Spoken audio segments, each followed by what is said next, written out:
Rapid action battalion 7 একটি গোপন সূত্রে জানতে পারি যে ঢাকা থেকে চট্টগ্রামগামী নিউ দাউদকান্দি এক্সপ্রেস নামে একটি বাসে এক বা দুইজন ব্যক্তি কর্তৃক কিছু গাঁজা বহন করে নিয়ে আসা হচ্ছে।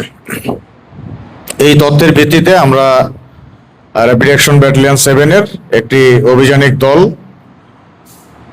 ফেনী জেলার ফতেপুর এলাকায় একটি চেকপোস্ট স্থাপন করে এবং উক্ত চেকপোস্টে উক্ত বাসে আগমনকারী দুইজন প্যাসেঞ্জার সিনথিয়া ইসলাম এবং রাবিয়া সন্দেহজনকভাবে তাদেরকে জিজ্ঞাসাবাদ করা হয় এবং তাদের সাথে যে লাগেজ ছিল সেই লাগেজের ভেতর থেকে 13 কেজি গাঁজা, 1 বোতল বিদেশি মদ এবং 6টি বিয়ার জব্দ করা হয়।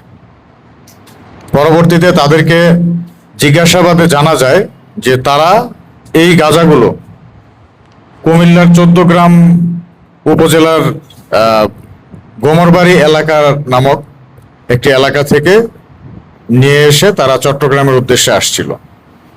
উক্ত তথ্যের ভিত্তিতে আমাদের অভিযানিক দল 14 গ্রাম পৌরসভার গোমরবাড়ি পূর্বপাড়া এলাকায় রবিউল নামক একজন ব্যক্তির বাড়িতে গাঁজার আরো বড় স্টক আছে এই তথ্যের ভিত্তিতে গমন করে এবং সেই বাড়িতে তল্লাশি চালিয়ে বাড়ির রান্নাঘরে এবং গোয়ালঘরের ভেতর থেকে 276 কেজি গাঁজা উদ্ধার করে এবং ঘটনাস্থল থেকে উক্ত ঘরের ভেতর থেকে আরো 2 জন আসামি মজিবুল হক এবং মোহাম্মদ সিয়াম নামে 2 জনকে গ্রেপ্তার করে। গ্রেপ্তারকৃত আসামিদেরকে পরবর্তী আইনানুগ ব্যবস্থা গ্রহণ করার জন্য নিয়ে আসা হয়েছে এবং তাদেরকে প্রাথমিক জিজ্ঞাসাবাদ শেষে যেটা অনুমেয় হয়েছে যে এই গাঁজাগুলো ভারত থেকে বাংলাদেশে পাচার হয়ে এসেছে এবং এইখান থেকে এইগুলো সবগুলোই চট্টগ্রামে পাঠানোর উদ্দেশ্যে সেখানে মজুত করা হয়েছিল। উদ্ধারকৃত গাঁজা এবং আসামিদেরকে পরবর্তী আইনানুগ ব্যবস্থা গ্রহণ করা হবে। একই সাথে গত 25 জুন বিকেল 5:30 দিকে আনোয়ারা উপজেলার তৈলারদ্বীপ ব্রিজ নামক একটি জায়গায় গোপন তথ্যের ভিত্তিতে র্যাপিড অ্যাকশন ব্যাটালিয়ন 7 এর আরেকটি দল চেকপোস্ট স্থাপন করে এবং সিএনজিতে করে একজন প্যাসেঞ্জার আগমন করছিল যার নাম দোস্ত মোহাম্মদ। তিনি একজন রোহিঙ্গা নাগরিক। সন্দেহজনক হওয়ায় তাকে জিজ্ঞাসাবাদ করা হয়। পরবর্তীতে তিনি স্বীকার করেন যে তার পেটের ভিতরে করে ইয়াবা ক্যারি করছেন।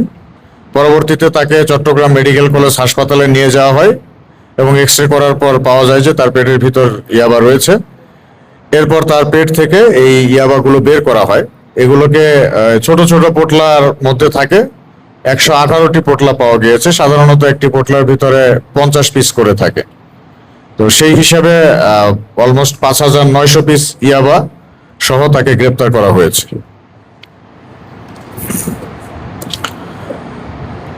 এছাড়াও গত 25 জুন গভীর মধ্যরাতে আপনারা জানেন যে বহুল আলোচিত র্যাব সদস্য ডিএডি আব্দুল মোতালেব মার্ডার কেসের একজন এজাহার নামীয় আসামি টুটুল, যে হচ্ছে এজাহার নামীয় একজন পরিচিত আসামি জামাই ইয়াসিনের অত্যন্ত ঘনিষ্ঠ সহযোগী ছিল, তাকে গ্রেপ্তার করা হয়েছে।